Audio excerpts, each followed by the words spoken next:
Okay, we're back. It's Redneck Redemption. I think, son, this might be makes about episode whatever it is. It's the one after 12. the last one. 12, Yeah. is that where we're at right now? I think so. I don't know. We'll figure All it right. out. Well, hey, on the last episode, we talked about a handful of things, but when we finished up, I wanted to tell you this, man. Whoa, I'm about to fix this chair. I'm about to file this chair again. Hallelujah. Earlier, last time we're having technical difficulty with the computer, now I'm having technical difficulty with my chair. I think you started having that at the end of the last episode. I can't even stay in the chair. What's up with that? Hey, listen, God's so good, he'll blow your hair back, blow you right out of the chair. Hey, look. Episode before last, I got some messages, son, and I hadn't told you this. But one of them said, I am so relieved. I thought Drew was going to make it through a whole episode without talking about bows, and I was fixing to be upset about it. And so, at any rate, I thought, that's pretty hilarious. So, at the very end of the last episode, you got just a little snippet in about bows. And you know what, I was thinking about that because you have had, since you've been staying here at the cabin for a couple weeks, in this transition time for you professionally, you've been working on a bow up here, and you've had a little process going. I'm not sure if you've processed yet what God may be saying to you about tried by fire. Not yet. I'm still working that out, but who knows? I may I'm in teaching. I may learn, but I'll kind of spell it out. What I'm doing here just a little bit. I'm doing some experimenting because I've talked about different bow woods and so on and so forth and whatnot, and I'm really putting this sermon together, and it's taking a lot more time than I thought it would. But like I said in a previous podcast, I told the Lord, me and him had some conversations about this, and I told him, as long as I still feel that this is where you want me and this is what you want me to do, I'm just going to keep working on these, and I'm going to invest this time as though it's into the kingdom and let you, use it until you tell me to stop or change gears or change directions. I'm just going to trust that you're working on me, like I've talked about before, even when I don't know it. So since I'm up here and I have the opportunity, some opportunities that the my previous place of residence didn't allow me, I've taken the opportunity to experiment with some stuff, and I've been seeing some of the people that I follow on social media have been experimenting with ways to treat what some bowyers refer to as second string woods. They make good bows, but not great bows.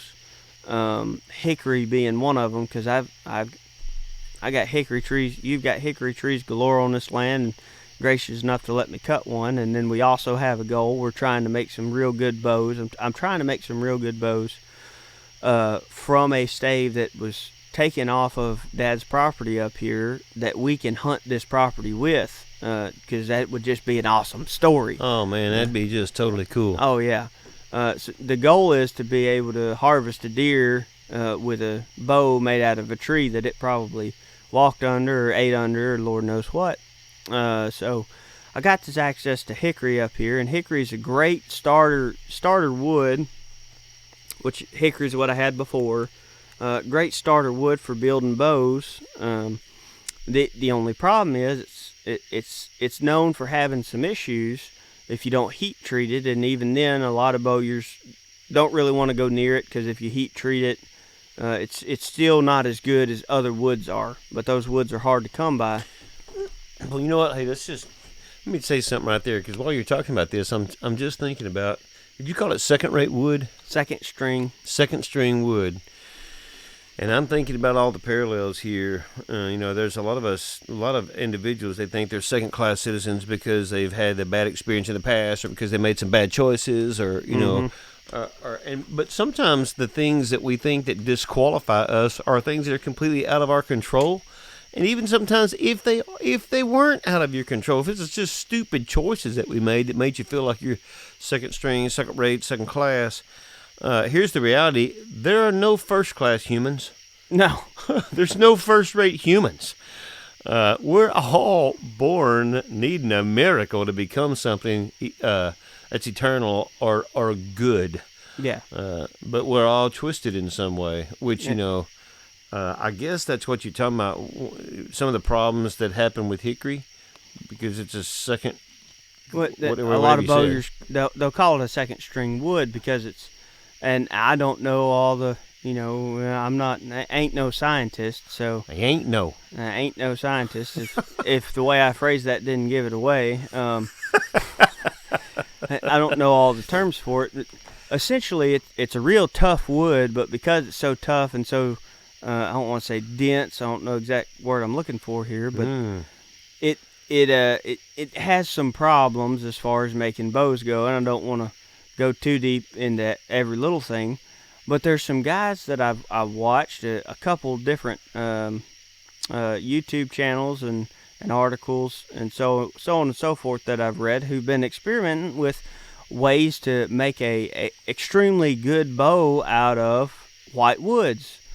And so I've never done it before, obviously, so I'm experimenting with it.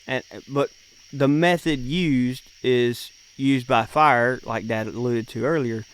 So while I'm up here, my dad's been gracious enough to kind of let me do some of this stuff, and so I'm experimenting. I've talked about seasoning times, how long it takes to season these bow staves, which is quite a while if you use the conventional method of putting it somewhere dry to stay, to let it season. Well, these guys have it down to where you can do it 48 hours with a fire. So in other words, there's a way that you can speed up the seasoning process. Yes, sir. Yes, but sir. it involves... it entails a lot. So I built myself a hot box, which if any of y'all are out there listening to this is your primary source of building bows, whatever you do, don't use a tarp when you build a hot box with fire. No matter what you do, no matter what precautions you take, you're gonna melt right through it when it gets hot enough to season the wood out. I figured that out the hard way, and I went through about 3 different tarps to figure it out. Melted right through 2 at a time. It was ridiculous. So I built me a little hot box out of tin, and I built a pretty decent fire in the base of it, and I hung that bow above it, and that heat source, what it does is the smoke and the fire chase all the moisture out of that stave. And then, which through trial and error, I found out if you live in southwest Arkansas and the humidity's up in the 60s to 90s, it don't matter how much you dry it out. As soon as you take it off that thing, if you don't do something to keep the moisture out, it just soaks right back in. So I'm experimenting. I've got a bow that's about halfway done right now. I say halfway done. It's a ways into it. That I'm gonna fire harden, and I haven't done all the research that entails in that. But some of the guys that I follow, I don't know exactly where they got all this information. I don't know if it's by word of mouth or legend or trial and error. Trial and error. Well, no. They got the idea from somewhere, I don't know where, but talking about how Native Americans did their bows, and I've heard this several times before. One of the individuals I follow says he got a bow from, I believe it was New Guinea. Somebody made it and gave it to him. Wow. And he said when he first got it, he could not keep it in the house because it smelled of smoke. Huh. And he began to think and process this, and those tribes down there, when they make that kind of stuff, they don't have a nice storage building to put it or something like that, so they keep it in their wigwam or teepee or hut or whatever shelter that they're using, which always has a fire in it. And they'll walk in and they'll hang it up from the rafters or whatever it is, and it's constantly in a state of being smoked, and it's always up there where all the heat is. And they started putting 2 and 2 together about how Native Americans would do that, and they would use fire to season their wood. And then one of them from somewhere found out that they would actually, well, it started with Native Americans using trees that were struck by lightning or burned in a forest fire, those were their favorite ones to use. And there is something about the fire, which there's all kind of parallels there. I just hadn't found exactly. I hadn't sat down and mapped it all out. Yeah, this is going to get good. Oh, yeah, and I'll make some. No, I'm just kidding. I won't make some stuff up. But there's something about using fire as your heat source to heat treat these bows that it gives you a lot of advantages. One, it makes the wood much tougher. For anyone who's familiar with these kind of bows, the traditional style bow, you'll know that string follow or set, when you place the string on the bow and you take it off after shooting it, if it starts holding that shape of being strung, so kind of like that D-looking shape that you get with like long bows that you see in movies and whatnot, that's bad. Right. And I'll try to make this as simple as possible, but essentially, the less spring it has back to its original shape, the less force it's able to exert on the arrow as it flies off. Right. Because you don't have as much tension on the string. So, anyway, it's not able to transfer as much energy. Gotcha. So these guys that are building these bows and firing hardening them are experiencing with hickory, which is a wood that normally takes a pretty decent set.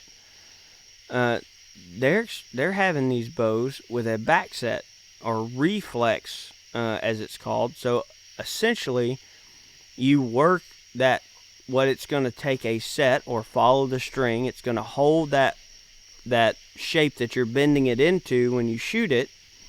And they're putting it backwards so that it bends. Once you take the string off of it, it bends away from the direction you're going to draw to it. And it'll stay in that shape once you're done shooting. And these guys are experiencing little to no string follow or set. Oh.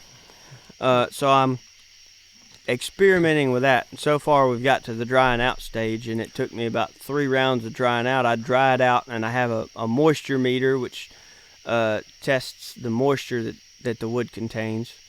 So I built this hot box and melted through 3 tarps trying to get it there, and finally figured out how to make it out of tin, which I'm going to have to move it because I got it too close to some trees and I don't want to kill them. But I take it off the fire and test it, and what I'm looking for is 5% moisture. And for those of you who aren't familiar, the moisture that I've talked about in several other podcasts it is required. It's sap and water that's in the wood that's required for growth. It's required to live in the environment that it thrives in as a tree, but it's no good to me as a bowyer. And we've talked about seasoning and what that has. Right. But you can help it along with fire. You know, I'm thinking several things right now. If you guys are listening and you didn't listen to our podcast from the beginning, you have to go back sometime and listen through some of those when Andrew got to talking about the one about seasoning in particular. And I can't remember which episode that is, but I believe it's 2 or 3. But I would start episode 1, go all the way through. Otherwise, you're not going to be able to follow. Yeah, it won't be. It'll be hard to follow. But you know, the concept of seasoning, I'm thinking several things. You just talked about the moisture, the sap that's in that wood came from the ground that it grew up in, from its environment. And then the importance of, before that wood can be useful to you, you've got to get that out. You know, I heard a guy preaching one time about the children of Israel when they were 40 years in the wilderness. And it's not that it took them, 40 years to get from Egypt to the promised land. Mm-hmm. But it did, so in other words, the statement is, it didn't take 40 years to get them out of Egypt, but it took 40 years to get Egypt out of them. Mm-hmm. The way they thought, the way they lived, the way they functioned. And so, and I know there's a lot to that. So, while I'm thinking about that and listening to you talk about this seasoning process, I was thinking about the verse we read in our last episode in Psalm 32, verse 4, verse 3 through 5. But in which verse is this? Yeah, in verse 4 it says, "Day and night your hand was heavy on me. My vitality was turned into the drought of summer, and I had written a note in my Bible that means they were spiritually dry, when they were withholding from dealing with the sin that was within them. And so I realized that may be almost the reverse of what you're using this to illustrate, but at the same time, it's that something on the inside of us that keeps us from being able to be at the right moisture level. Yeah. Well, there's something that and it's not opposite of what I was saying, but there's something within you, a habit, a thought process, a whatever the case may be. Insert whatever causes you to struggle that has carried over from your flesh into your spirit life, your spiritual walk with Christ. And I realize I'm kind of talking churchy right now, but if you just think about it, you're trying to live your life for Jesus, and it ain't working because something's hemming you up. Yeah. There's something within you that's keeping you from being able to serve the Creator in the way that you want to, whether it's a mindset or whether it's that one thing that you don't want to let go from your old life. Right. Or whether insert, and more than likely, if you're listening to this and God's going to use this to speak to you, as soon as I start talking, you knew what it was. Yep. And there's a great potential you just turned it off when I said that. But hey, listen, as you were talking, this kind of had a chance to develop and process in my mind. So imagine that. I was just talking about a tree in an environment that it grew up in. It required to thrive. It needs sap and moisture to live as a tree, to grow into the wood that's useful to a bowyer. Now, once you cut it down and you begin to season it, you're getting all that moisture out. Now, here's the kicker that just dawned on me. Sometimes the environment you're seasoning in will still affect you. As like old Josh Campbell said that time when he said, I need some place to stay. What was it that he said? I know we've used this before. Oh, yeah. He said, I can't think I can stay where I've been living and not still live where I've been living. Yeah. Yeah. It's exactly right. Because I said earlier, there's a high humidity, and anybody that lives in southwest or central Arkansas knows what I'm talking about. Absolutely. That humidity works its way into the wood, and it needs to, after a while, the wood will stabilize to its environment. Yeah. The environment that I have this wood sitting in and seasoning in is still affecting it, even though it's not a live tree. Right. Sometimes it takes more than taking you out of the big environment you were in before, taking you away from the roots. Sometimes just because you take something away from the roots don't necessarily mean it's put in an environment where it can season properly. Yeah, where everything's going to be perfected overnight. Yeah. Yeah. Well, check this out. Even while you were talking a minute ago, I was thinking about another passage in that same chapter that we read last time. This is Psalm 32, and Psalm 32 verse 8 is just a great standalone verse for great promises. But when you said this about, at the first episode, you said, sometimes I'll learn while I'm teaching. What did you say? Something about learning while you're teaching. Oh, yeah, that was 2 or 3 episodes ago. I said Tarzan. There's that, and one of those songs it says, in learning you'll teach, and in teaching you will learn. Oh, that's right. That's how you brought that up. This is Tarzan Theology 101. Hey, redneck redemption. Well, see. All right. Check this out. You had to edit that out. No, they didn't hear that. You should be quiet. Psalm 32, but you'll be smelling it here in just a minute. Psalm 32:8. I will instruct you and teach you in the way that you should go. I will guide you with my eye. All right, I read that too fast because listen to what it says. Here's the psalmist, and it's the voice of the Lord speaking to us through the psalmist. Jesus says to us, I will instruct you. Mm-hmm. I will instruct you. Yeah. And then, not just, and that's enough promise right there. I will instruct you. Just like you, son. You didn't set out to Man, the Lord set you up when he put you back into this bow thing, but he set you up a long time ago when he put in your mama's heart to buy you that Bowyer's Bible back in the day when you developed an interest in this stuff and you had no idea it's going to be laid down for nearly a decade, and then that God was going to cause you to pick it back up and begin to speak to you, and now we find ourselves telling hundreds of people stories about how God is using that to encourage you, and it's encouraged lots of people around not just around our country, but around the world, really.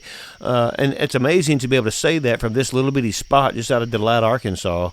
But at the same time, that's how God works. But he says, I will instruct you. Mm-hmm. And, that's what he's been doing for you. And for our listeners, hey, we just want you to know this. He's the same God yesterday, today, and forever.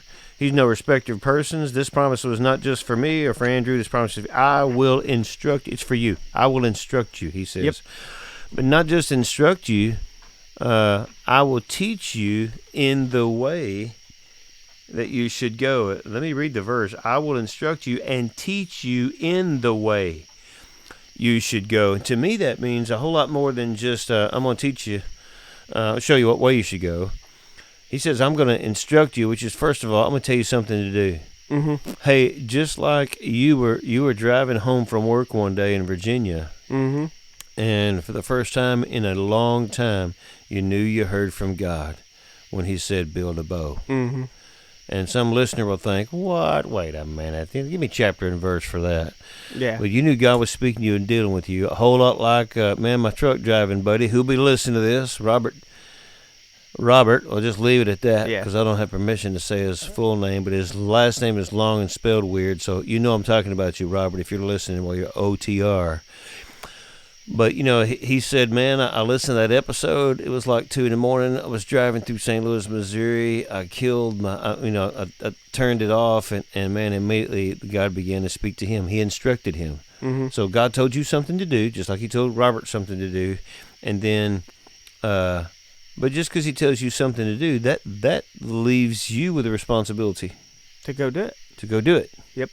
If you don't go do it, then you're going to miss the teaching. Mm-hmm. Here's what the Lord said through the psalmist, I'll instruct you. I will instruct you. Mm-hmm. And I will teach you in the way. And that word way, hodos, it's the word, wait a minute, let me take that back. I believe that's the Greek for it. That would be in the New Testament. In the Old Testament Hebrew language, I just drew a blank, and my buddy, my Hebrew professor buddy, is gonna smack me for not remembering the Hebrew word for way. At any rate, it's a path, it's the process, it's the trail, it's the passageway. So he says, I'm gonna instruct you. In other words, I'm gonna tell you what to do. But when you get up and start doing what I told you to do, even if you don't know what we're doing. It's okay. I'm going to teach you while you take the steps I told you to take. Well, now that you're reading that, and I'll get back to the bows here in a second. So, don't lose heart, ladies and gentlemen. But I find it interesting that the word translates to instruct and not teach, because there's a big difference. Yeah. As someone who's been in an instructor role, the instruction typically insinuates that you're doing more than teaching. You can teach someone while you're instructing, but that's not the whole encompassing thing. I can teach you how to build a bow, meaning I can lay on you all the information. But if I don't take you and show you a couple things, you're never going to figure it out. Well, that's the instruction. When you say I can teach you, what you really say was I can instruct you. I can tell you. But until you put your hands on it for yourself. Yep. Yeah. Until you put your hands on it. That's the difference in just giving instruction and teaching. Well, I would say, we probably should have talked about verbiage. That's okay. We're learning here. Well, yeah. A lot of people are taught, in my opinion, but they're not instructed. Oh. Instructed is more of, at least the hands-on. From my background, more than just hands-on is, all right, we'll put it this way. When I was younger, you taught me how to do a lot of things. Hey, watch this. I'm going to show you how to do this. Now the instruction part would come, like when we were Not building this all of cabin. them. Not all of them were good or profitable, but at any rate, go right ahead. Well, we were building this cabin. I believe we was roofing this cabin. We might have been putting a roof on something else.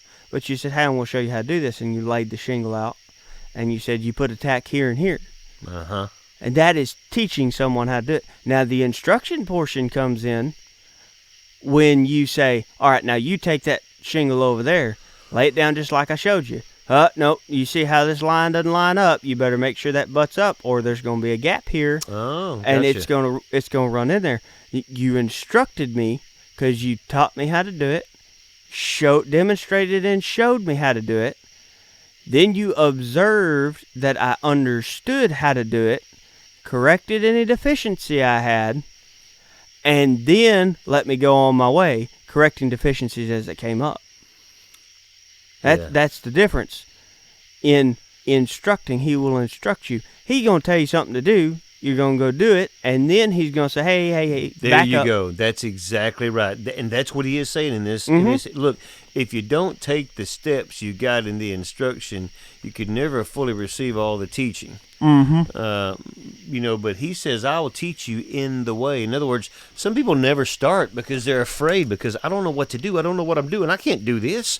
But that's the kind of things that God calls you to, the things you don't know how to do, the things you can't do on your own, because at the end of the day, if you actually accomplish something, you're going to know that, man, God had to have help to me there. Yes, sir. And so when he calls you to something, he's always going to call you to something bigger than what you can accomplish on your own. 110%. Yeah, otherwise you'd be dependent upon yourself. You'd be your own instructor. You'd be your own teacher. And like, who knows it all? Who knows it all? Hey, I'm going to tell you right now, if it weren't for outside help, I never would have got these bows to the point where I've got them.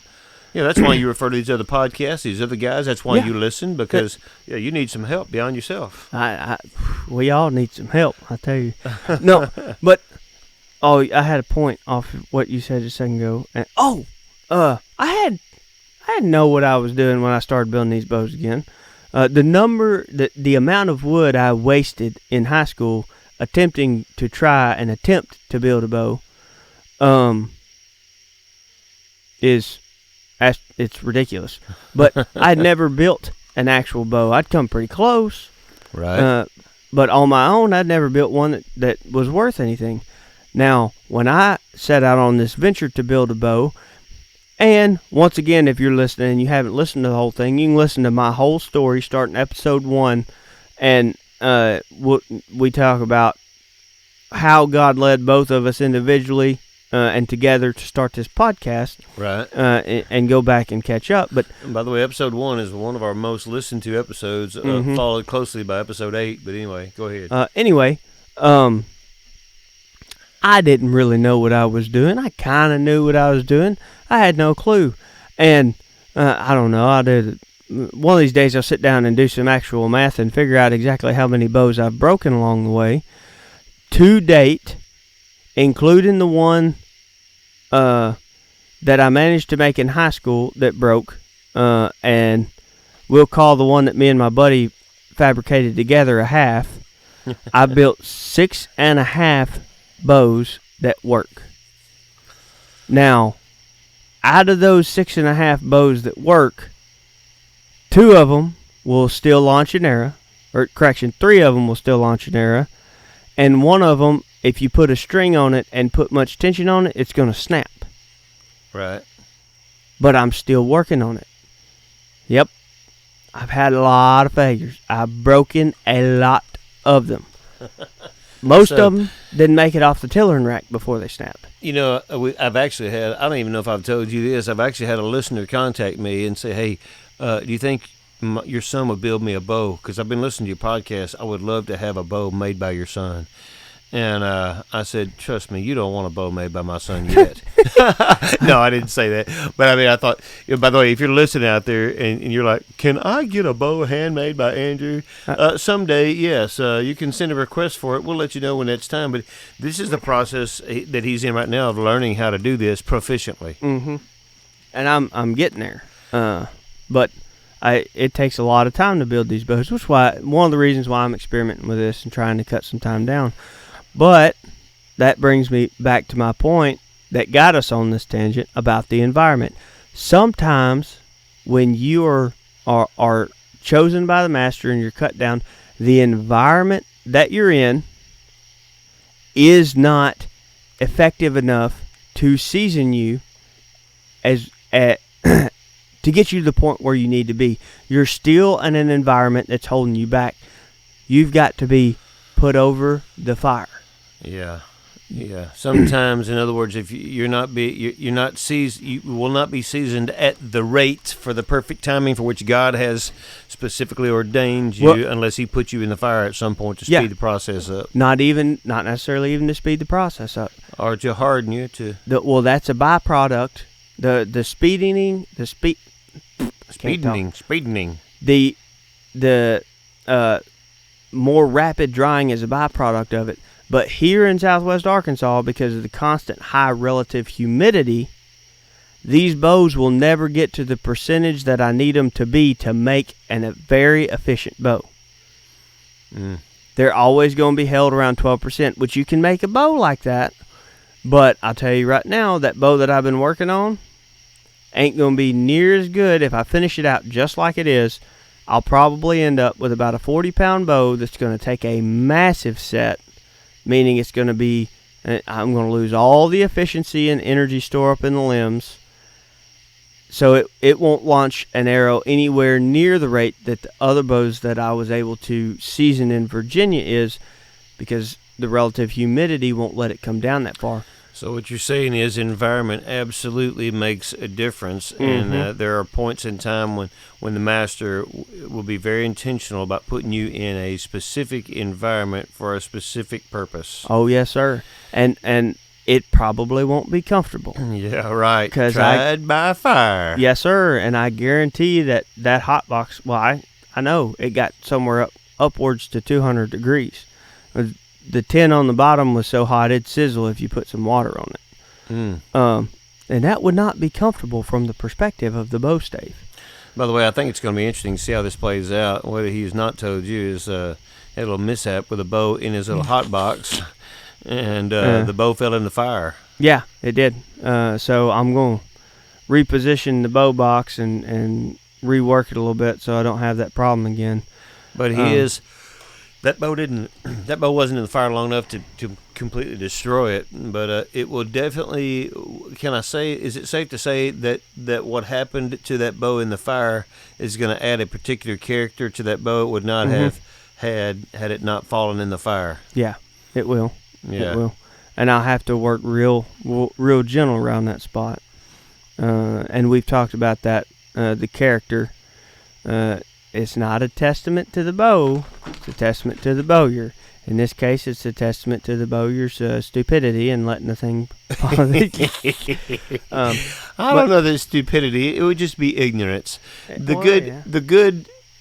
think the good thing about that for us to think, when we think about spiritual parallels there, man, when you said just then, I have to be very gentle with it at those places where it got scarred or burnt. It's good to know that we have a gracious master bowyer that's working on us. He has the capacity to take second-rate wood and make first-class work out of anybody, because that's the only option he has. There's no first-rate humans down here. We're all flawed, and there was only one human that ever walked the face of the earth that was not flawed. And he was flogged, though, and sacrificed on our behalf so that we could have his righteousness. And so that's that process that we're in, of being conformed to the image of Christ through the environment that God puts us in. In that environment, I was thinking about you build that hot box, and trying to remove that moisture from that bow. And there's so many things that affect the environment that we're in. And, I was thinking a minute ago about those books your mom bought you for several years, those Bowyer's Bibles and all the different outdoorsman kind of stuff that she would buy for you because she knew where your heart was and where your leanings were, and God gave her a keen sense of that. But none of that, she's prayed for you along those lines an awful lot. I'm not saying I haven't, but I don't believe in all that. But anyway, no, I think on a spiritual level, the atmosphere that we live in, or the level of spiritual humidity, I guess, all those things, man, prayer, the word, circumstances, relationships, time, all those things come into play. Mm-hmm. All those things come into play Yes, sir. in the process. And it wouldn't be humidity. It's low humidity. Low humidity. Mm-hmm. Process, man, I was just thinking about process. It's a long process to do something right. Yes, sir. And you've been working hard for a long time on learning this process with these bows. And clearly, I mean, God had a purpose in showing you some parallels and some things about the process of how He deals with you and deals with all of us.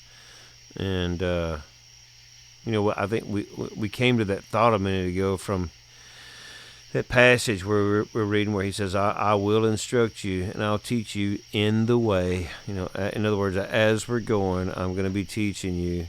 And did you know the last phrase when you said that about those shingles a while ago?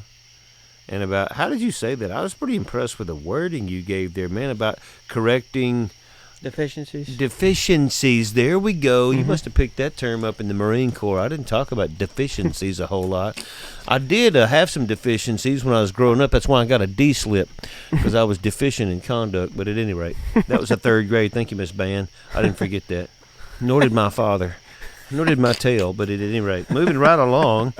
Correcting deficiencies as we go. I was just sitting there thinking, the last part of this verse says, this is, and I keep referring to this verse, is Psalm chapter 32, verse 8. I will instruct you, and I will teach you in the way you should go. So as you're along the way, while we're in that way, I'm going to be teaching you. And also clearly, I mean, it does mean He's going to show you the direction you should go. But part of that happens as you go. But the last part of verse 8 of Psalm 32 says, I will guide you with my eye. So even when we embark on an adventure, we don't know how it's going to turn out, but we know that we've got an instructor who's instructed us to do something, and now we've got a way to walk, and He's going to teach us along that way. Sometimes we'll be like, I don't know how this is going to turn out. Just kind of like what you're doing right now with this stuff. You don't know how some of this is going to turn out. No clue. Or each time you deal with a bow stave, you don't know what you're going to find when you split that piece of wood open. But you'll never get there unless you start splitting somewhere, unless you start carving somewhere, working on something somewhere. You know. But He says, I will guide you with my eye. You don't have to know where this is going. No. You don't have to see everything all the way down the road. Just know that there's a master who sees all that.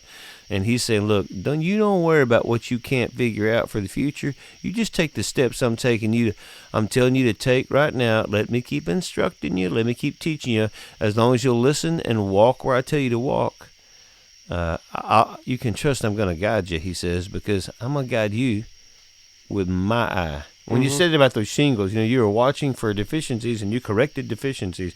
That's what He does. He guides us with His eye. When He notices things in us, He sees things before we even do it and puts all the parts in place. A funny tidbit about those shingles, some of those deficiencies were self-correcting when it involved missing the nail with a hammer. Or hitting the wrong nail? Yeah. The thumbnail. Hey, some things are self-correcting. Self-correcting. Well, you've got my mind going 100 miles an hour over here. Me. If you have not figured out, I get, one, really excited about this stuff, and two, this kind of my process of learning is sitting back, and once I figure something out, sitting back and looking at it. And sometimes it's God just reveals stuff to me as I'm working, and other times it's slower. They always say, what's it say? Hindsight's 20/20. That's the one I'm thinking about. Sometimes I look back and I go, oh my goodness, I cannot believe I didn't see this already. Right. But now that I'm through it, I can look back and see it, which goes into so many different things. But the one thing that I wanted to talk about this process that I'm experimenting with is once these bows are fire hardened, they're more, I do believe the term that has been used was hydrophobic. Hydrophobic? Hydrophobic, meaning it repels moisture all on its own. Oh. So once you've been exposed to the environment that the master has planned for you, Yeah. you can repel the things in the environment that will affect you.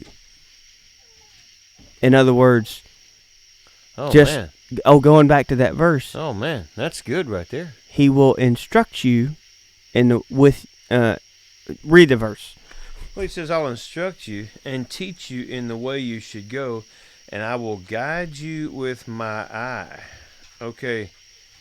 Not only that, but listen, earlier in this same chapter, when you just said that, man, I'm thinking about what it says. When I acknowledge my sin, my iniquity I have not hidden. I said, I'll confess my transgressions. Lord, you forgave the iniquity of my sin.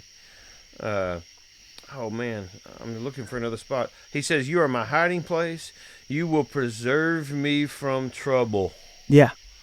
In other words, once he gets done exposing you to the environment he needs you to be in,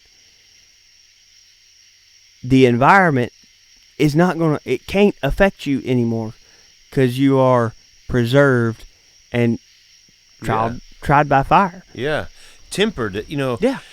A bladesmith will call it tempered, because you put it in the heat, and then it's the extremeness from hot to cold that tempers a piece of steel, makes it where it's not as easily affected. Yeah. Yeah. And I'm still working on this, but I'm working through it.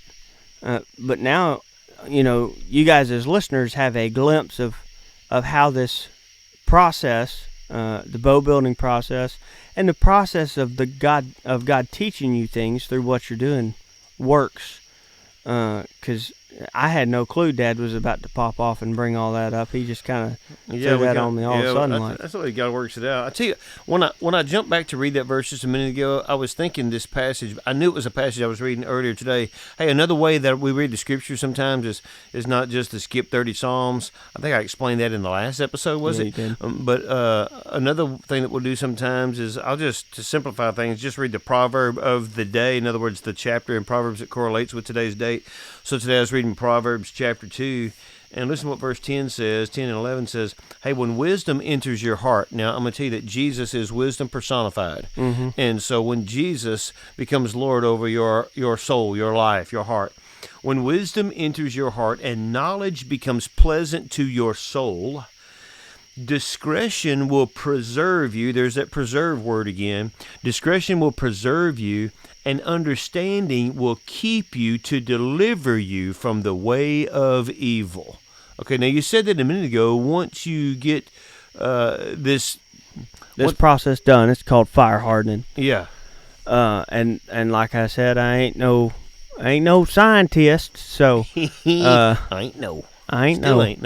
Boy, that chair's giving you fits over there, ain't it? Hey man, I'm a chair wrangler. Hopefully that means what I'm about to say is going to be good. But essentially, from what I understand, it's similar to tempering. The only difference is you're doing it with wood. You expose this thing to extreme heat of the coals, and you let it penetrate, and you heat treat it and drive all that moisture out of it. And I haven't done a bunch of study into how this all works, but from what basic understanding I do have of it, the heat helps close the gaps in there that cause it to suck up moisture. Oh, okay. So, completely forgot where I was going with that thought process. Well, you're just talking about how these tempering times or these moments, once you're fire hardened, you're not so affected by that environment, and that environment won't destroy you. Yeah, and so that heat, it doesn't necessarily help you repel water. It almost makes these bows, from what I understand, exempt from being able to soak it up. Man, there you go, unaffected by, the more I become like Christ. What was it? John 6:33. Nope, that's not it. John 3:30. Mm-hmm. where John the Baptist says, "I must decrease and he must increase." So the more I decrease, the more he increases. The more I become like Christ, the less affected I am by the flesh and by the world. Yeah. Hey, you know what? This is a good. I was listening to. Good night. I can't remember this pastor's name. Obviously, I listen to a bunch of different preachers just trying to steal their sermons and stuff. Because, I mean, like you listen to all these podcasts about these bow years, man, I want to learn all I can learn. And I love to get different people's perspectives. And maybe I'll think of this guy, Robert Morris. I was listening to Robert Morris. I listened to different kind of preachers from all over the place. But I was listening. He made a simple comparison about body, soul, and spirit, His definition of body, soul, and spirit fell into this line. I may have said this in a previous podcast, or I'm mixing up podcasts and sermons, but he talked about body, soul, and spirit. He said, your body is the part of you that God created to relate to his physical creation. Mm-hmm. Your spirit is the part of you that was created to relate to him spiritually, to relate to him. Mm-hmm. But your soul is the part of you that's created to relate to both simultaneously. And he said, your soul, your spirit is dead when you're first born. That's why Ephesians chapter 2 says, "You hath he quickened or brought to life who were dead in your trespasses and sins." Your spirit is dead when you're born. It's dead to God, dead to Christ, dead to righteousness, because it's just dead until the Holy Spirit wakes you up. But you're born, your soul, that part of you that's created to relate to both the physical creation and God spiritually at the same time. Man, your soul, which is your flesh, that part of you, that's the part of you that's the boss when you're born. That's why babies cry and say, "Change my diaper and feed me," and the whole world revolves around me. Yep. But Vipers in a diaper. But it's right. But what did you say? Vipers in a diaper. Viper in a diaper. That's what Vody Bauckham said. Yeah. So, but at some point, when the Holy Spirit brings life to you and brings the revelation that you are a sinner, that you're unholy and righteous, and that you're in need of a Savior, that God loved the world so much that he sent his only begotten Son, that whoever believes in him would not perish but have everlasting life. When the Holy Spirit brings you to the realization there really is a God, and you're really not him, and that Jesus is God, and that Jesus was God's answer for man's sin problem, well, when he brings you that revelation, and you for the first time look to him and turn to him, and then the Holy Spirit comes on you in that way, your spirit comes to life. Mm-hmm. And I love the way Robert Morris said this. It cracked me up, man. He said, I was 20 years old when I met Jesus. And he said, and when I met Jesus, my spirit all of a sudden came to life. And my spirit walked up to my soul, which is the fleshy part of us, that selfish part of us. That's our mind, will, and emotions.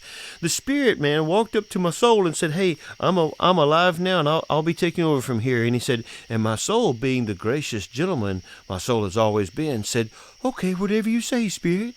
And he said, "Malarkey." He said, "That didn't happen." He said, "It's like my soul looked at my spirit and said, 'Over my dead body you'll be taking over.'" But what you're describing in this process here is that process of us becoming more like Christ, or of the Spirit overruling the flesh.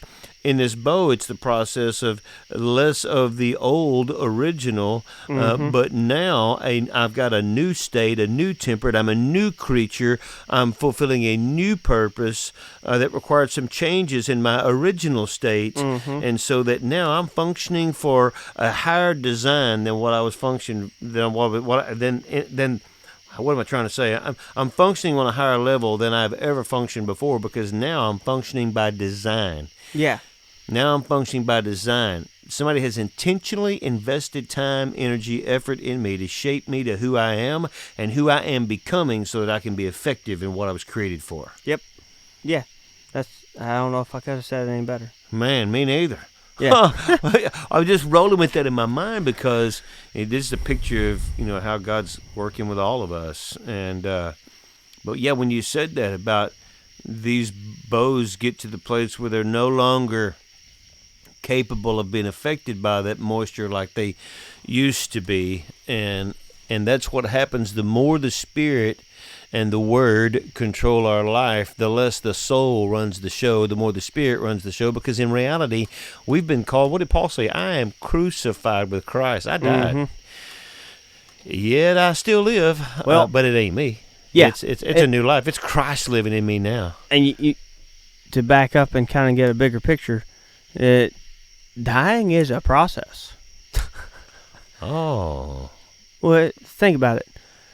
Technically, the wood that I'm working with is obvious. It's not attached to a life source, but they don't know that yet. Do you know what, son? We were watching Little House on the Prairie. Oh boy, that's dangerous. Man, yeah. You'll either end up screaming for joy or in tears.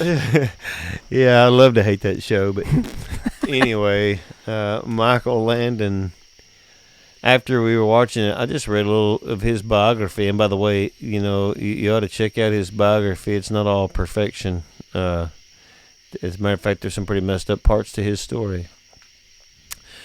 But Michael Landon died at 55 years old, which is just a very few years older than I am. Mm-hmm. He died of pancreatic cancer.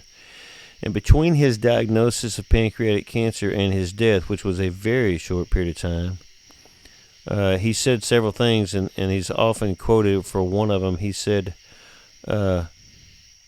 people ought to tell us sooner that we're dying, because it would make us live our lives just a little bit more differently. Mm-hmm. He said, and it's not that he didn't know he was dying. He just didn't really know he was dying. Yeah. The reality hadn't sunk in. Yeah. And that's.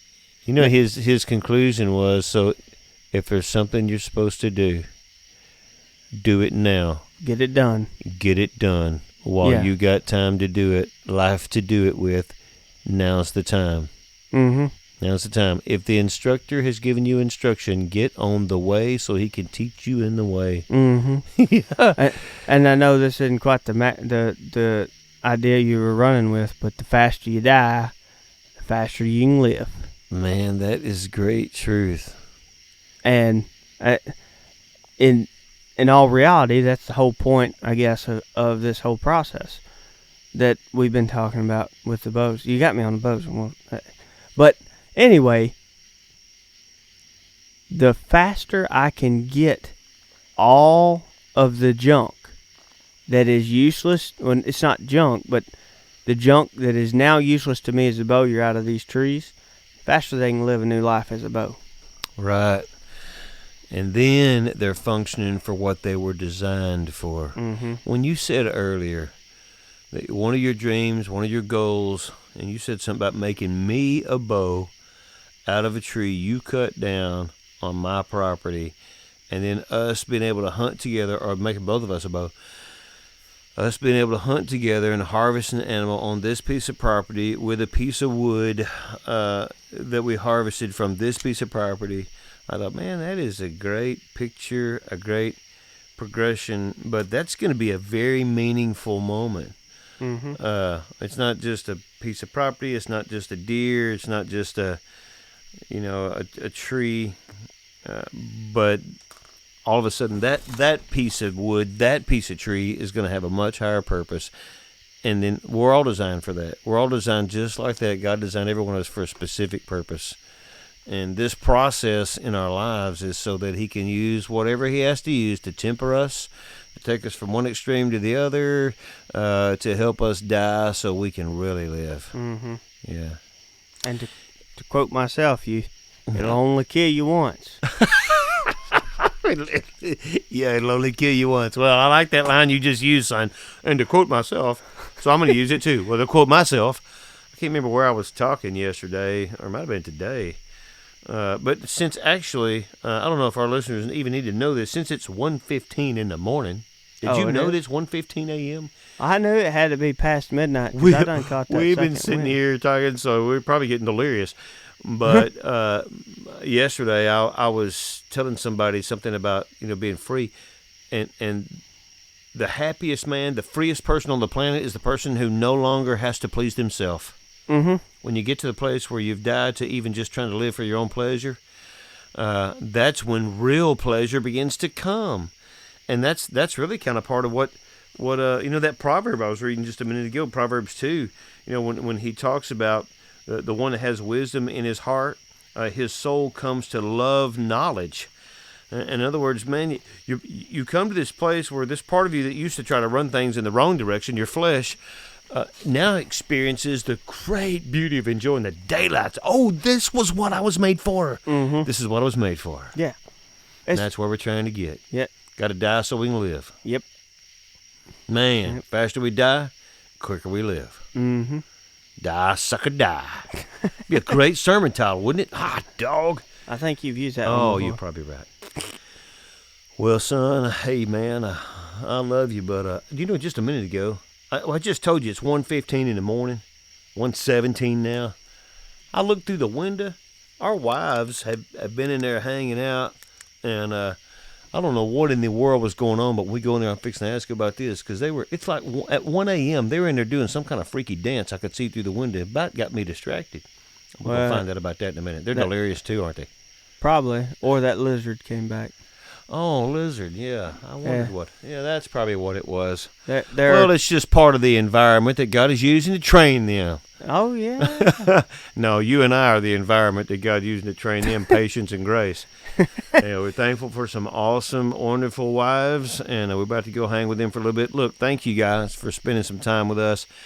Hey, if you want to contact one of us, have any questions, want to talk to somebody about how to give your life to Jesus, if you're the kind that's sitting there thinking about it and you're not going to call or you're not going to send an email, look, let me just remind you again, God so loved the world that he gave his only begotten Son so that whoever believes in him will not perish, but will have everlasting life. And another place he says, whoever calls on the name of the Lord will be saved. And so believe on him and call on him and know that he'll hear you and answer. And listen, if you're one who would like to have a conversation with somebody, email me, please, brot, B-R-O-T, at windstream.net. We'd love to hear from you guys, and I can forward any message or questions you have for Andrew that you might send me as well. Until next time, and it may very well be in our next episode that we're going to have these ladies on here with us, and so that's going to get interesting. Yes, sir. And for those of you who are asking about me building bows, it is in the future that I'm going to work on these things and try to get them out to people outside of the immediate family. But rest assured that the Redneck Redemption folk will have their first opportunity. Well, all right, you heard it first right here on the Redneck Redemption. Hey, bless you guys. Have a great one. All right.